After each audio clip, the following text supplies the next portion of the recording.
conhecendo exatamente a identidade que ele tinha, que ele vinha do Pai, voltaria para o Pai, e que o Pai tinha entregue tudo em suas mãos, ele, ciente disso tudo, decide dar uma aula espetacular. Ele veste uma roupa de gente que limpa o pé dos outros, e vai limpar o pé dos seus discípulos, e faz algo inimaginável, se humilhando.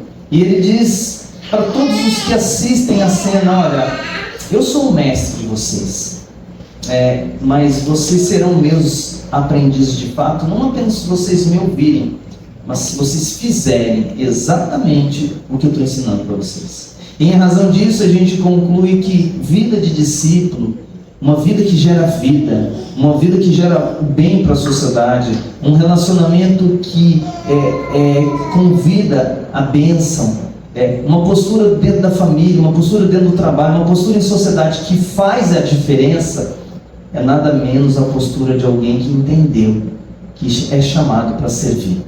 E servir é cansativo, servir exige sacrifício, por isso a insistência: permaneça numa postura de serviço, permaneça numa postura de serviço. Hoje a gente vai ler esse texto e perceber que o Senhor nos chama nessa longa jornada que é a caminhada cristã, a não apenas permanecer no serviço, mas permanecer na palavra e no Espírito de Jesus.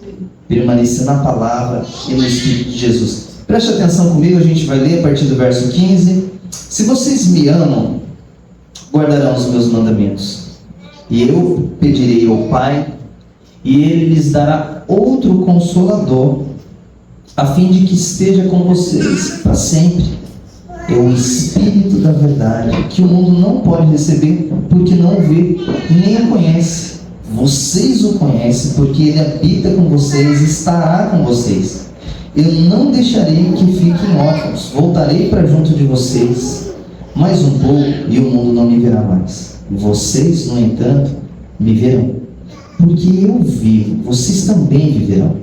Naquele dia, vocês saberão que eu estou em meu Pai, que vocês estão em mim, e que eu estou em vocês. Versículo 21. Aquele que tem os meus mandamentos e os guarda, esse é o que me ama, e aquele que me ama será amado por meu Pai. Eu também o amarei e me manifestarei a ele. Até aqui. Ora uma vez mais comigo. Deus bendito, que coisa boa a gente cantar ao Senhor, adorar ao Senhor. Que coisa boa ver esse banner aparecer já, um cadinho da foto aí, do sonho que o Senhor tem dado para o nosso coração. Que coisa boa as crianças, que coisa boa adorar o Senhor, que coisa boa essa banda, que coisa boa essa igreja, que coisa boa a tua presença. Cultuar o Senhor é muito bom, mas a gente precisa de mais. A gente precisa ouvir ainda mais da sua voz. A gente precisa ser tocado pelo Senhor, por isso nos ajude. Oramos assim, em nome de Jesus. Amém. Amém. Gente, o nosso mundo é um mundo em que os malucos de todas as formas, eles podem ter voz.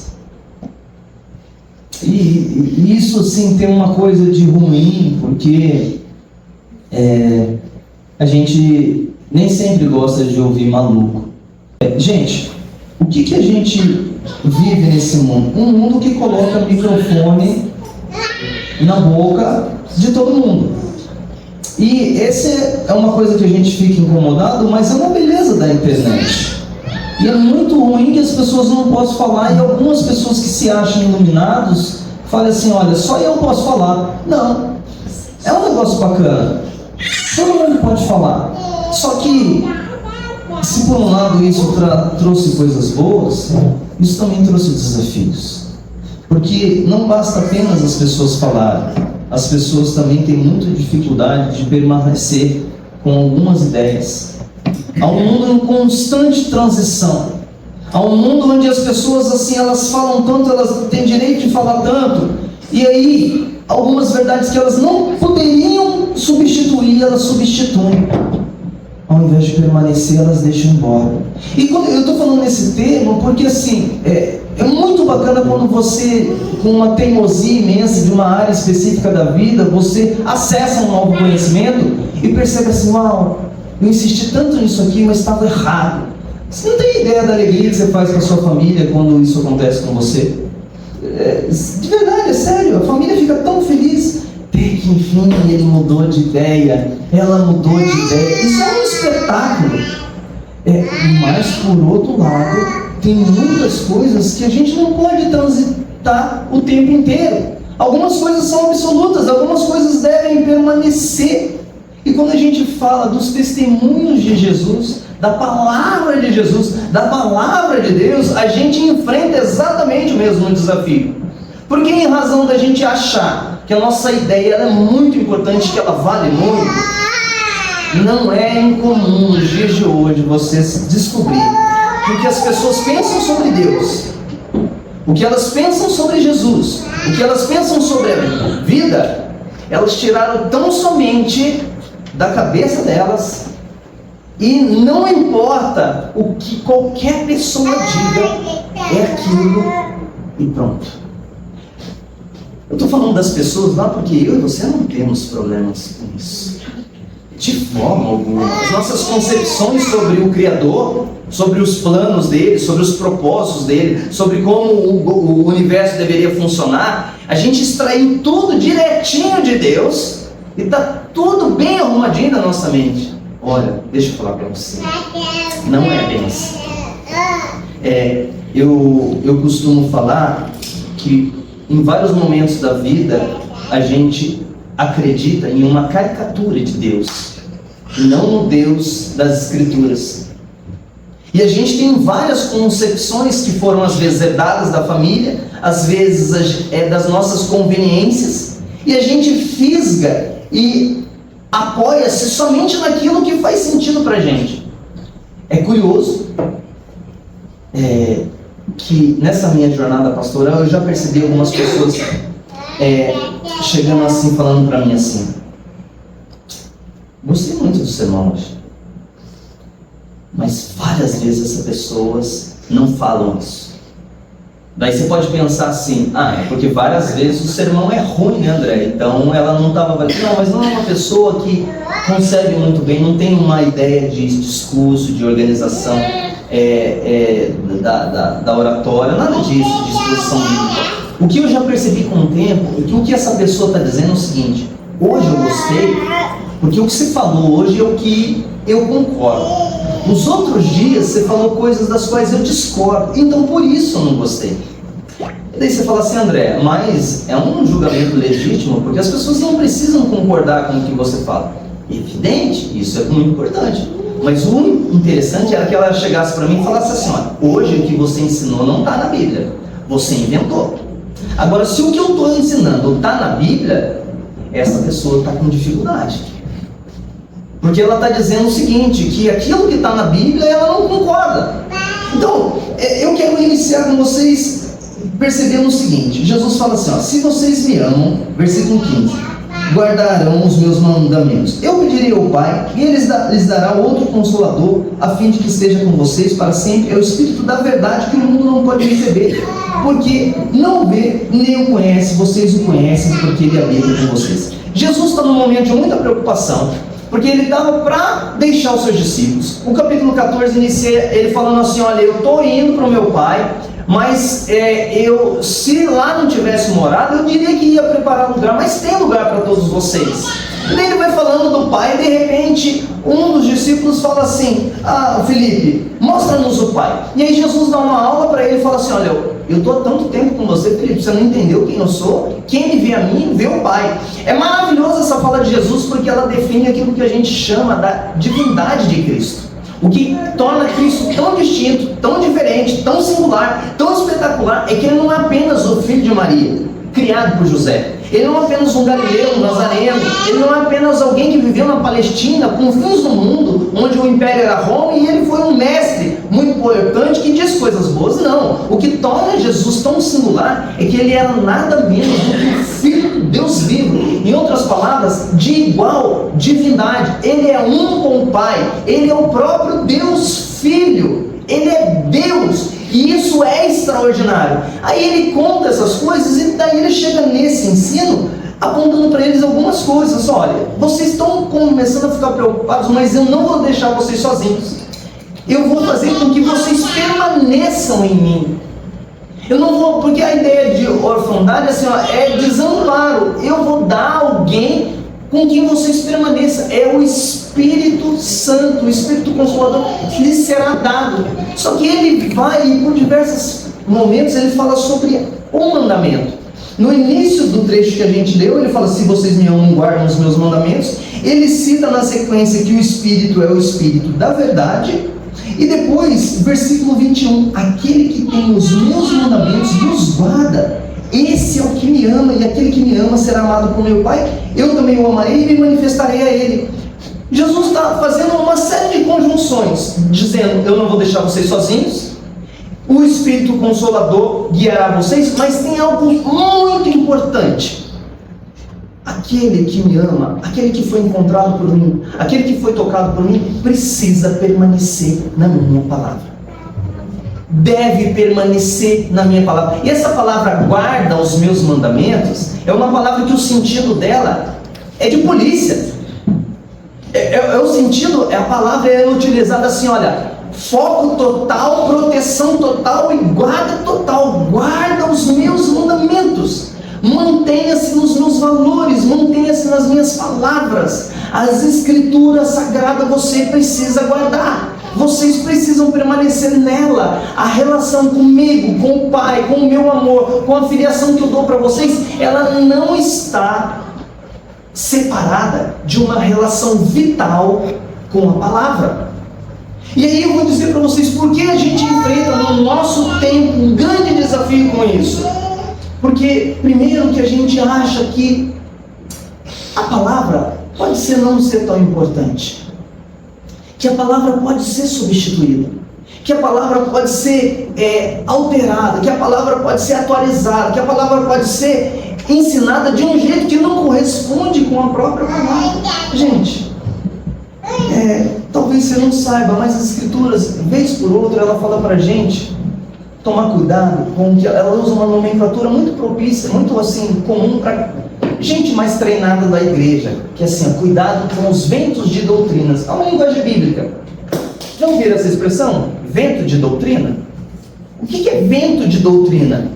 É um sopro de um ensinamento impuro, imperfeito, que sutilmente ele sabota aquilo que é substancial. E daí você vai descobrir que ao longo da jornada e dos séculos e do cristianismo, da história de Deus com o seu povo, por diversas vezes, uma coisa que minou, que sabotou a vida da cristandade foi o quê? Um falso ensino. Um falso ensino. Aí, você precisa entender o tempo que a gente vive. Você está num tempo que ele é definido filosoficamente por muitas questões. Uma delas a gente chama de relativismo. E o que é o relativismo? É o direito que todo mundo tem sobre ter toda opinião, sobre todas as coisas, e todo mundo está certo. De novo, todo mundo tem direito sobre todas as coisas, de ter todo tipo de opinião, a mais divergente possível, e todo mundo tem que ficar certo no final, porque cada um tem a sua opinião e você tem que respeitar a minha opinião. Aí você fala assim: poxa, André, isso aí é uma dose de tolerância imensa, que as pessoas não aceitam isso no fundo, porque pensa bem como a gente evitaria conflitos, guerras, dificuldades e problemas. Olha quanta dificuldade a gente venceria, olha quanta dificuldade, quantas barreiras a gente ultrapassaria se a gente enfrentasse isso de frente e falasse assim: vamos parar de insistir que a gente está certo e que os outros estão errados. Olha, gente, parece muito delicado. Mas o que Jesus está dizendo é o seguinte: se vocês permanecerem em mim e a minha palavra permanecer em vocês, não é qualquer palavra, não é qualquer ideia, não é qualquer orientação, não é qualquer ensino, não vale todas as coisas, não está todo mundo certo. E isso pressupõe que os cristãos são muito arrogantes. Infelizmente, às vezes os cristãos, com essas ideias, com essa postura, é perigoso a gente falar assim: olha, Nós estamos certos e todos os outros estão errados. O convite do Evangelho não é nesses termos. O convite do Evangelho é sempre uma boa notícia de um Deus que está querendo fazer as pazes com as pessoas. Por quê? Porque elas já estão condenadas. Elas já estão condenadas. E daí você fala assim, André, isso é a sua opinião? Então, se você ler comigo e respeitar um pouquinho de orientação sobre interpretação básica de texto, você vai descobrir que não é a minha opinião. É o que o texto sagrado revela para a gente. E a gente precisa guardar esse texto.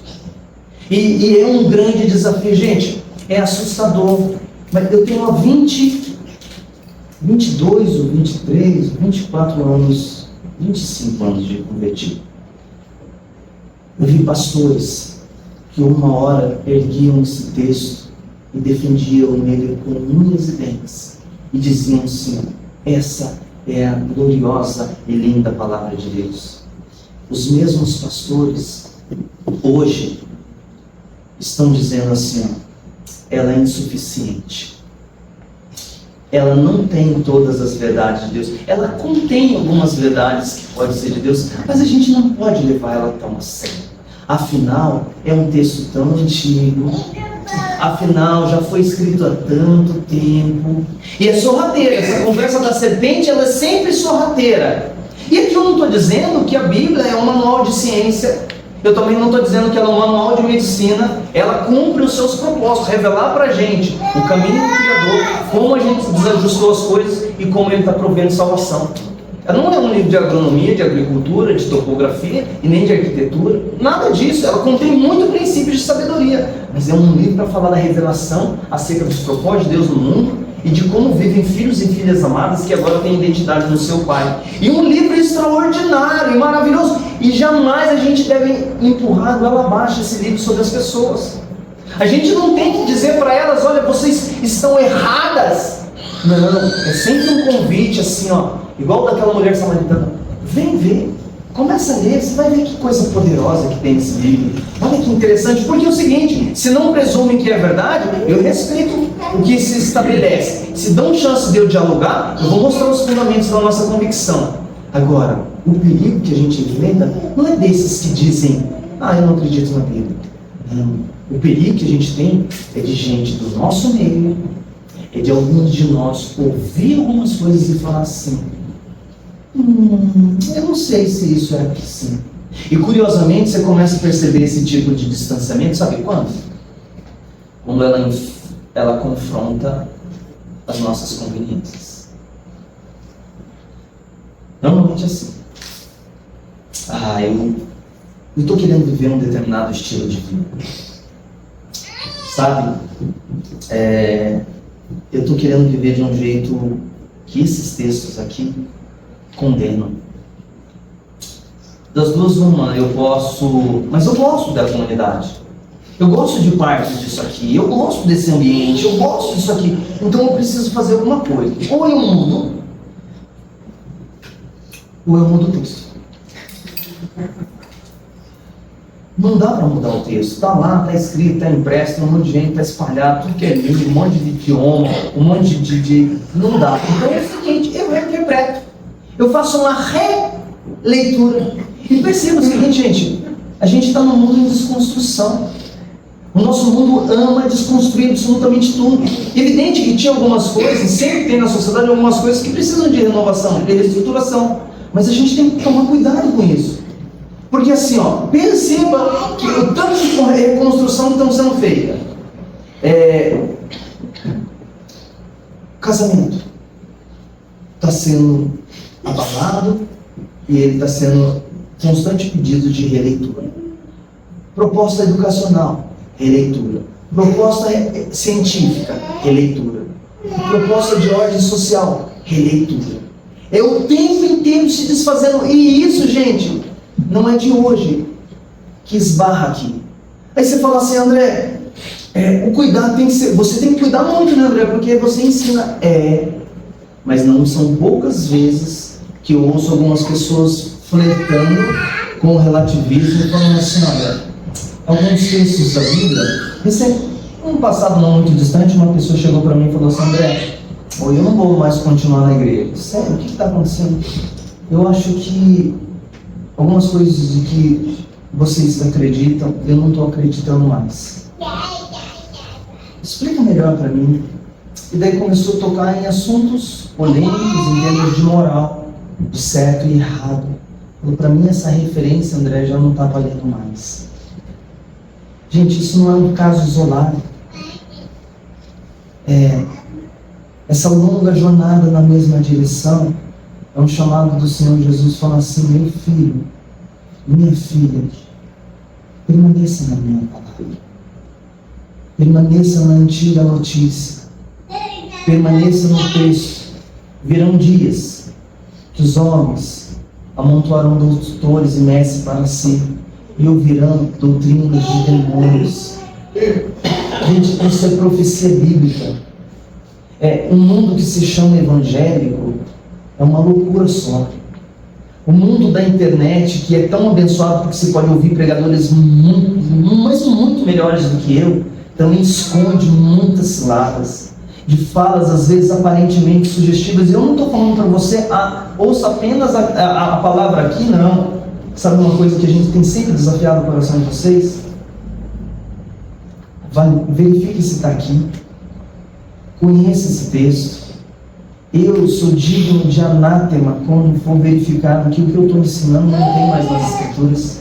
E aí eu queria apontar para vocês o seguinte: Jesus fala assim, eu não vou deixar vocês órfãos. Eu estou colocando sobre vocês o Espírito Santo Consolador. Deixa eu falar uma coisa para você. Às vezes, e é o Espírito da verdade. Às vezes você pensa assim, quando eu falo sobre Bíblia, quem tem um pouquinho de caminhada de fé, fica aqui com aquela coisa assim, precisava ler mais a Bíblia, né? E daí você fica até assim, puxa, eu não estou lendo tanto. Você precisa mesmo. Você precisa ler. Você precisa conhecer. Deixa eu falar que isso não é só provocação da própria comunidade de fé. Isso é a ação do próprio Espírito Santo. Porque as Escrituras dizem que Ele nos guiará em toda a verdade. Mas como Ele te guiará na verdade se você não conhece a verdade? Como Ele te guiará pelas Escrituras se você não tem acesso ao texto bíblico? Deixa eu te dizer, você pode acessar, você pode ouvir. Iniciou-se recente aqui na comunidade de fé uma leitura, mais de uma leitura, e agora do Novo Testamento em 90 dias, Rodrigo? 90 dias. Gente, aplicativo, celular, dá para pôr no áudio, pensa numa bênção. Eu tive acesso a um grupo que está fazendo evangelização pelo mundo, numa última reunião na Junta de Missões, que eu faço parte, e o pessoal, eles estão espalhando, a contagem é que 70% das pessoas do nosso mundo não são alfabetizadas. Isso é chocante. E aí como que os tradutores, os missionários estão enfrentando o problema? E de uma forma linda. Eles estão traduzindo e colocando a Bíblia em áudio. Para que, ao invés de falar vamos educar todo mundo, alfabetizar todo mundo, dá muito trabalho alfabetizar. E as pessoas precisam sim ser alfabetizadas. Quando uma igreja for plantada, tiver instrução, daí pode. Mas a gente não precisa esperar elas serem alfabetizadas para acessar o Evangelho. E o que tem acontecido? Grupos e mais grupos, na Índia, no Nepal, aos montes, crentes chamando pessoas que não sabem ler, para falar assim, vamos ouvir a Bíblia? E foi dado um dado muito legal. Se você parar para ouvir direto, em 20 horas você lê, você ouve o Novo Testamento. Em 20 horas. A gente não precisa 90 dias. E parte desse povo, sem alfabetização, eles têm uma cultura muito da oralidade. Então eles conseguem se concentrar bastante. Agora tem um fator muito especial para isso. A fé vem pelo não vem pelo ler. Deus trabalha na nossa leitura. Deus nos chama a leitura. E Deus registrou o texto para ele não ser maculado. No registro ele está estabelecido. Ele é gravado. Mas a fé vem pelo ouvir. E um monte de gente, eu estou falando isso para quê? Porque você pode pôr para ouvir. Você pode pôr uma caminhada e falar assim, eu vou começar a ouvir a Bíblia.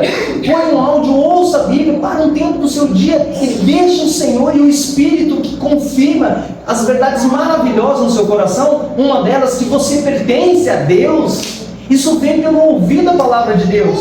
Isso vem pelo ouvir da verdade. E é muito fantástico que Jesus fala assim, olha, aquele que me ama, ele guarda os meus mandamentos. Ele guarda as minhas verdades. Aqui tem uma série de implicações entre praticar os mandamentos, mas conhecê-los,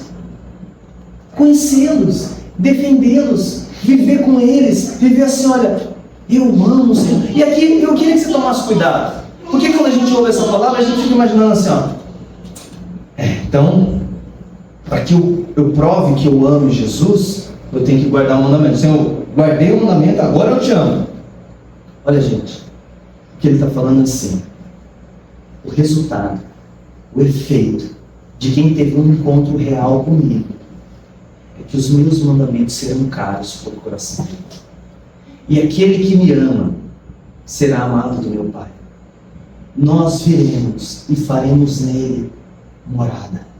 Perceba assim, ó, a relação de filiação, a relação de adoção, a relação de permanecer em Deus, a relação de ser visitado como morada de Deus, como ela está intrínseca à relação de guardar a palavra. Tudo isso está muito junto, tudo isso está muito misturado. Então, palavra para o Senhor hoje, para mim e para você, permaneça na palavra. Permaneça no Senhor, permaneça no Espírito do Senhor. E o Espírito do Senhor, ele age por meio da palavra. Ele age, ele toca. Gente, deixa eu falar uma coisa para você. Vida cristã não é estudo de teoria. Isso aqui não é grupo de estudo, onde a gente senta para ouvir alguém que tem umas ideias, uns insights um pouco melhor, e a gente sai raciocinando sobre aquilo. Não. Vida cristã é encontro com o Altíssimo. A gente é exposto à palavra, mas o Espírito de Deus, olha, há muitos espíritos no mundo.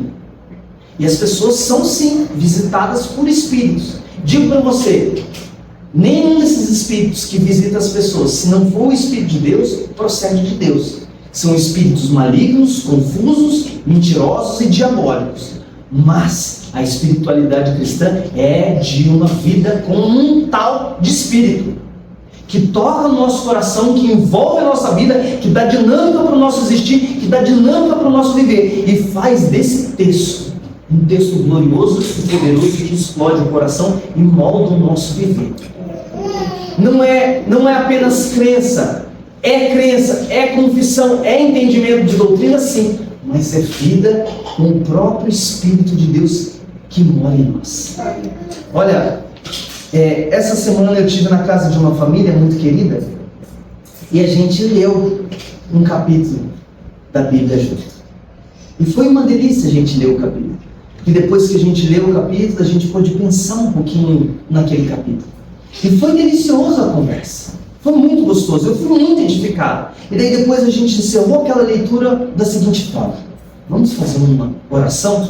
E daí o pastor que estava lá, eu, né? Disse assim para eles: olha, uma lição muito boa da caminhada cristã, desses exercícios de disciplinas espirituais, é o seguinte: responde a Deus agora o que você acabou de ouvir da palavra dele. Porque as nossas orações às vezes não fazem nexo com o que a gente acabou de ouvir. Às vezes a gente se dispersa em nossas orações, principalmente as em público. É muito para agradar os amiguinhos, né? Não ficar feio na foto. Então ora aí: Deus, obrigado por esse dia, a gente agradece e tal, e não que não tenha que agradecer, mas parece assim: Deus acabou de falar comigo sobre a minha maneira de tratar a minha esposa, as minhas fraquezas, as minhas maldades com os meus filhos. Daí eu vou orar e falo: Senhor, eu quero te agradecer pelo sol, pelo dia e por tudo que o Senhor tem feito, abençoa a minha saúde. André, fala para mim no assunto que eu acabei de falar para você aqui, responde para mim no assunto. Isso é oração com relação à palavra. Então, a gente leu o texto e daí começou: Jesus, a gente quer te pedir perdão e a gente também quer te agradecer. E o texto era sobre Jesus ficar com pecadores. Você lê nas páginas da Bíblia que Jesus fica com pecadores. Esse texto aqui, ele foi escrito, e esse Jesus que estava aqui agora dando essas lições, daqui um pouquinho, ele ia entregar a vida dele para morrer por gente que não guarda a palavra, que não tinham guardado a palavra, e sem nenhum merecimento. Eles estavam recebendo agora um grande presente, um grande tesouro: a vida do próprio Jesus sendo entregue para eles serem perdoados. E agora, perdoados, quando João lembra desse texto, os discípulos já estão numa jornada imensa. Esse aqui foi um dos últimos textos escritos no Novo Testamento. Eles já guardavam, eles já viviam por quê? Porque eles tiveram um encontro com um grande amor. Eles conheceram aquele que, mesmo sem eles obedecerem, sem eles serem adequados, sem eles cumprirem, sem eles terem um áudio da Bíblia, ele se mostrou amoroso. Deixa eu falar para vocês, um encontro amoroso com esse Jesus que dá a vida por nós, molda o nosso coração, faz com que a vida do Espírito venha sobre nós, porque a gente creu, e progressivamente ele começa a fazer a gente valorizar esse texto. E uma vez mais ele insiste comigo e com você nesse tempo de diluição de pensamento, de diluição de verdades, de diluição de absolutos. Permaneça na palavra. O seu casamento precisa ser guiado pelo que a palavra diz. Os seus negócios pelo que a palavra diz. O que é valioso, a palavra diz. Quem é Deus, a palavra diz. O quanto eu sou amado por Deus, André. Olha pela palavra, a palavra diz assim, ó, nós o amamos porque Ele nos amou. Fica com a palavra, permaneça na palavra, que Deus nos abençoe. Vamos orar? Senhor, obrigado por essa noite. As nossas ideias, um mundo em constante, Senhor, diluição, e sobretudo as nossas maldades, nos fazem querer se afastar da voz do Senhor. Não é de hoje, Senhor. Há muito tempo isso vem ocorrendo. A serpente sopra nos nossos ouvidos. As nossas paixões e tentações nos assediam. E progressivamente a gente vai se afastando da palavra, das verdades das Escrituras, dos mandamentos do Senhor. E a gente começa a ser sabotado nessa jornada e quer adaptar tudo, Senhor, para as nossas conveniências. Nos perdoa, Deus. Nos perdoa. A gente pede ao Senhor, nos guarda no Senhor. Que nós sejamos encontrados desses que te amam. Porque o Senhor nos amou, nós te amamos. E nós queremos não te amar de boca para fora. Nós não queremos te amar somente, Senhor, na estética, na aparência, cantando músicas para o Senhor. Nós queremos te amar de verdade. Que a nossa vida, nós guardemos os teus mandamentos. Nós lutemos por isso, vamos falhar muitas vezes. Mas o Senhor está vendo se a gente está se empenhando por isso, ou se a gente está desdenhando toda essa realidade. Por isso nos ajuda, nos perdoa, nos abençoa. Que essa semana seja uma semana da valorização das nossas vidas, da palavra que permanece para sempre. Em nome de Jesus. Amém. Amém.